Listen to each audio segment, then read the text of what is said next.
So you're the first black chancellor the university's ever had. What does that mean to you? How did you feel when you found out? Did that feel like draft day, like you were going to the NBA? When I walk the campus and students want to take pictures with me and things, that's like crazy. I got a 5-year-old, by the way. He doesn't care that I'm the chancellor at all. What's not to love? I mean, the campus, the people, and I think some of them are surprised that the chancellor knows rap songs. War is not the answer, only love can conquer hate.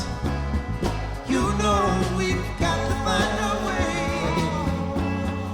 to bring some love in here today. Hey y'all, welcome back to the Right Around Show. Today we have University of Arkansas Chancellor Charles Robinson. Hello everybody.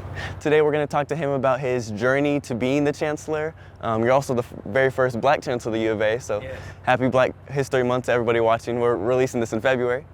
We're going to talk to you about your passions for the university and cars, music, and sports. Let's hop right in.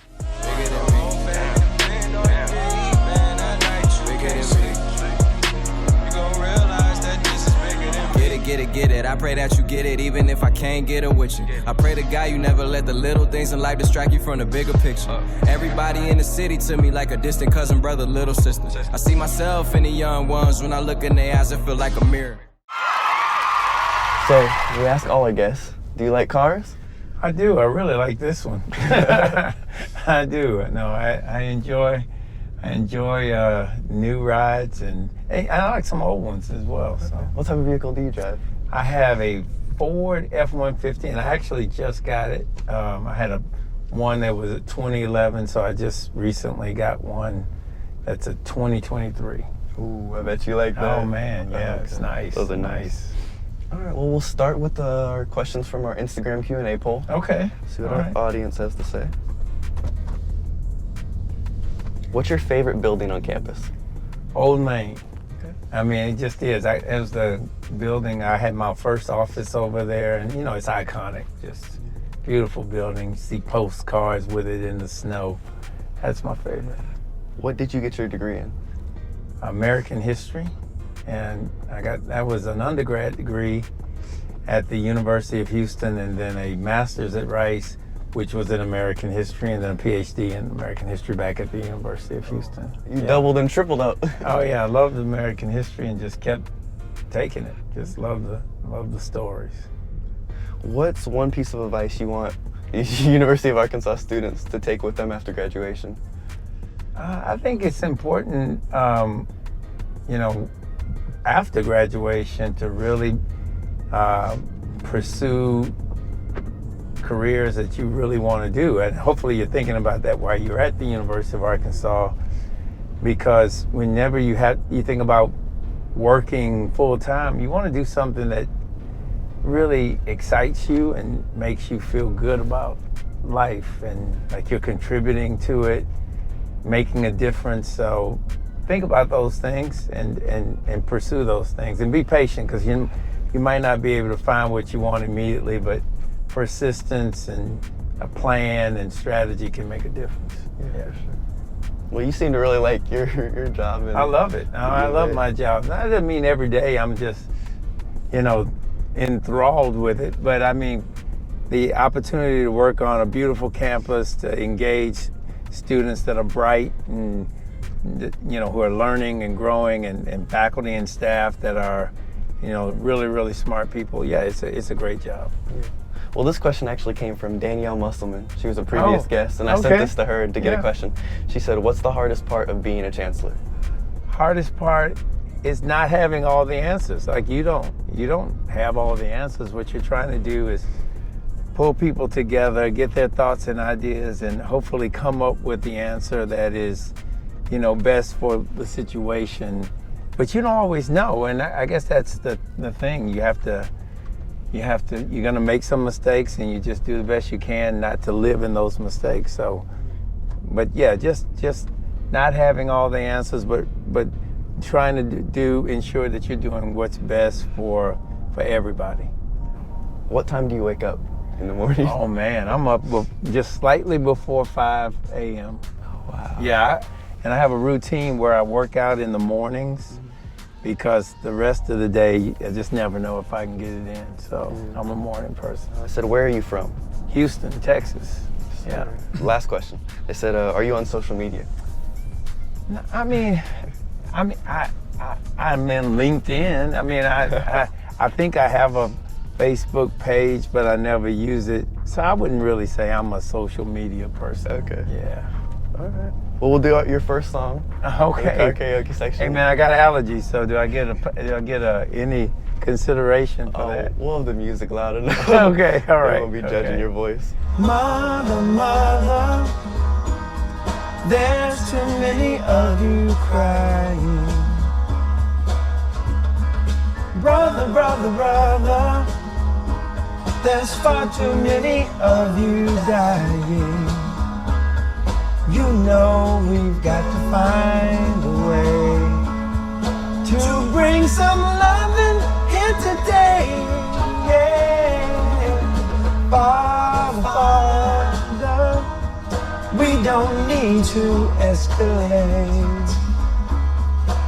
See, war is not the answer, for only love can conquer hate. Picket lines and picket signs don't punish me with brutality. Talk to me so you can see what's going on. What's going on? What's going on? What's going on? It's a Vietnam War song, and we're questioning the U.S. presence there, which was pretty common for people at that time. So, yeah. So you've been at the U of A for 23 years. 23, yes. Crazy. Yeah. What makes you love it so much? Oh man, what's not to love? I mean, the campus, the people. It's a southern. It's a growing campus, but it's got a small town feel to it. Just the traditions, all of that, I think make it very lovable. And I didn't know 23 years ago I'd be here. I mean, I didn't know that I'd feel this way about it, but I do, and I'm very, very honored to be here and be part of it. Yeah. So you started as assistant professor in history, yeah. And on the tenure track, you have assistant, associate, full, and then you can go to being a university professor and a distinguished professor. So I started at the bottom as assistant professor, got tenure, and then eventually became a full professor.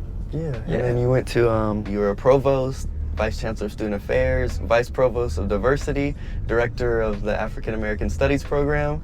Did that journey to chancellor feel like a long time? Oh my goodness, yes. And I can't say that every position was about, I was thinking about being chancellor, but the more I learned, the more I came to realize that if you're chancellor, you can kind of shape some of the planning and really have an impact on the direction of the institution.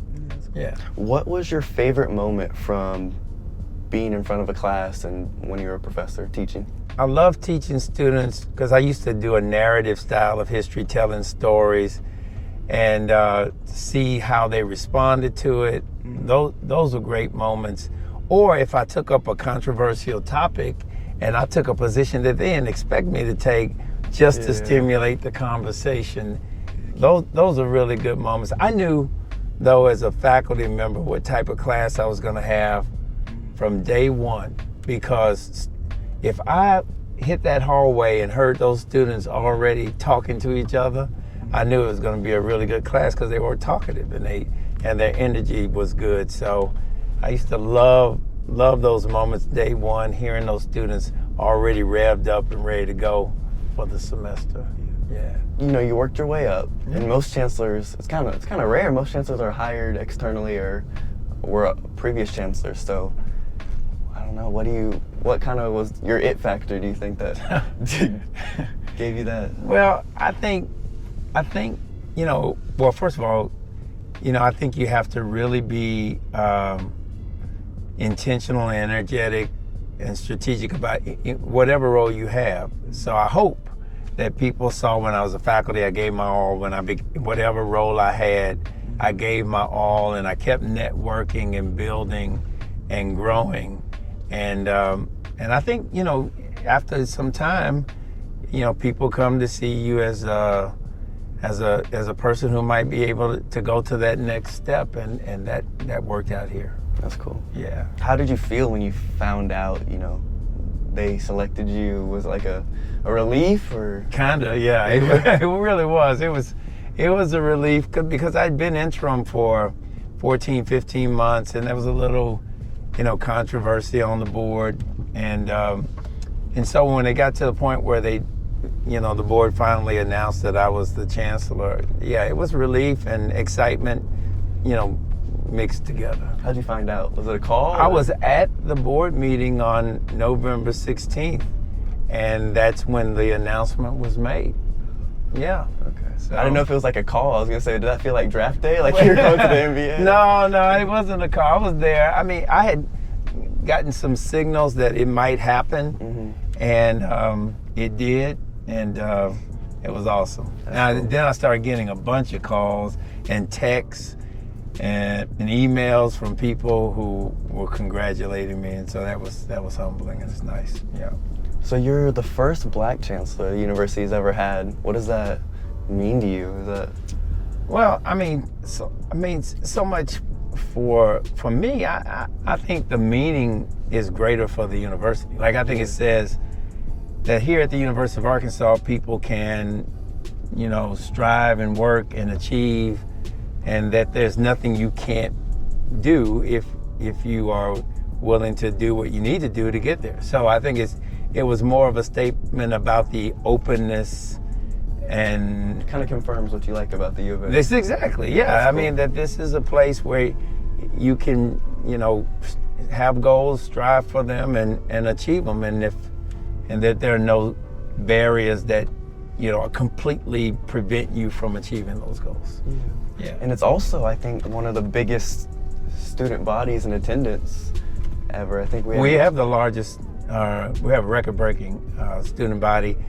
Every class that we're going to have from here on will make us another record-breaking, because we have over 30,000. Let me go back to that question about being African American. I am proud of that fact, because I do think it's important to recognize that historically African Americans have been systemically denied opportunity.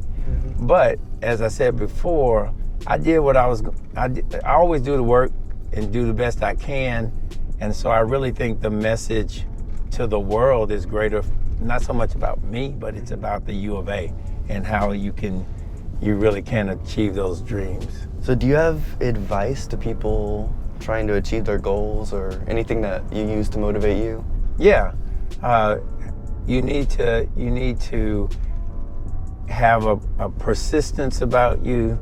You have to be strategic and network with people. You can't think I can just do it alone. Usually success is encouraged or made possible by others rallying around you. But they rally around you because they know you, and they feel like you add value to what's happening. And then you can never quit. Like, you have to continue to go, be persistent, and just don't let others tell you no to something that you should be able to do. And I think that's really important in every aspect of life, to be strategic, to be intentional, to network, and to be a bulldog about it. No, I'm not gonna quit. So there you go. You're gonna have to deal with me. I like that. What would you say one of your most proud accomplishments has been while you've been here? I guess I always like accomplishments that involve others. Like, I still meet with students every day, and the fact that I still get to engage them, and they know that the chancellor cares about them individually and also collectively. When I walk the campus and students want to take pictures with me and things, that's like crazy. I'm thinking that means I'm connecting, and to connect with the campus is to me an important thing for the chancellor to do. Now, it's hard to know what's my proudest one, though. I mean, I'm happy when we keep costs low, and so that gets very little attention. I'm happy when I'm able to meet with faculty and hear their concerns, or we address their concerns. It's just so many things that I'm happy that I'm in a role to be able to serve my campus, and that's what matters to me. Well, I'd say what sticks out in my mind was I saw that under your direction, leadership, whatever you call that, they built, the $80 million Adobe Hall. Oh yeah, well that's nice too, and I'm happy that we did that. But I just don't like to put proudest moments in symbols like buildings. To me, proudest moments should be tied around people that we help, we serve, we support, and that's why I think every moment that I can spend helping students or faculty members or staff members feel more valued, and those are proud moments, Where do you think you built most of your leadership skills or learned them? I do think the leadership skills came as a result of having so many different opportunities to lead. You develop your own voice. I've read about people in history who were great leaders. As a historian, it's almost impossible not to have. And so I know the style and the way that I want to be, and then having an opportunity to practice it every day. You hope, again, that the outcomes for it will help other people to feel like you've added value to their experiences. So, how do you deal with stress and pressure that comes with the role? Yeah, that's tough. I think it's good I'm exercising. That helps. Sure. But also, also try to read and find perspective. Anything worth having it should be hard. I mean, it will be hard. So that comes with stress. If you don't have some stress, but not all stress is bad stress. Sometimes the stress can help you to focus better, have more energy because you have to have it, and make better decisions. So, I just try a variety of things. I got a 5-year-old, by the way. That'll help you get your mind off of the work, because when I'm dealing with him, all that matters is him. He doesn't care that I'm the chancellor at all. And that's one way to put all this in perspective and keep it in perspective. Yeah. Is there terms to being chancellor, or is it? Yeah, my term is a 3-year term. So, of course, after 3 years, there'll be another process, or it's possible I could be asked to stay on. But normal term is about 5 years for chancellor. That's the normal term length of time that we've had here at this campus with the chancellors I've worked with. Okay, the average. Mm-hmm. Do you have a surprising fact about yourself, or something people might not know? Well, they may not know that I have an African Borbal, which is a Mastiff, and he's probably right now, he's about a 190-pound dog. You'll have to send me a photo so I can put it on the video. Yeah, I will. I'll send you a photo. He's an impressive looking animal. And he's 7 now, so for those dogs, he's getting old, but he's powerful animal. Where did all the blue skies go? Poison is the wind that blows from the northern Sartex. Oh, mercy, mercy me. Radiation underground in the sky. Animals and birds who live nearby. What I like about the song is it's talking about the problems, and how we need to do more to make things better. So that's what I like about music. I like a nice beat, but also something that speaks to society and community and meaningful stuff. Right? Yeah, not just about self-focus, So. Well, yeah, I've heard from a few faculty members I talked to that sometimes you quote artists and in your speeches. I do, and one of my latest ones that I'm working on is dealing with the artist Russ. Okay. And his song "Handsomer." Yeah. Because I see potential in that for a talk, and how it's all right to be fine. I know I'm fine, but the goal is to be handsomer. Makes me handsomer. I think that I can do something with that. I'm probably gonna do that at a graduation speech in the future. I heard you did 2 Chainz one time. I did. I did that for a Fulbright College graduation. he talks about being different, but I emphasize being a difference maker. So I like artists because first of all, the students already know about them. Yeah. And then so you're capturing your audience. And I think some of them are surprised that the Chancellor knows rap songs, you know. And I think, again, you can find a message in everything. And then I try to tie the message to something that I think is more meaningful. Yeah, I like that. Yeah. Well, I appreciate you coming on the show. I think we'll wrap it up there. I know the audience definitely got to learn more of your personal side. I appreciate you inviting me, Noah. I'm really proud of you and the work you're doing, and you keep it up. Thank you. Anytime I can help, just let me know. Yes, sir. Thank you. Walk around smelling like a come up in the answer for her problems, but I'm not him, I don't mind it though. You don't like me how you think you do, I like it though. I know I'm fine. Flagship is more about being the biggest and the baddest. Now we're that too, but I bet the students are like, I think that's Chancellor Robinson. oh yeah.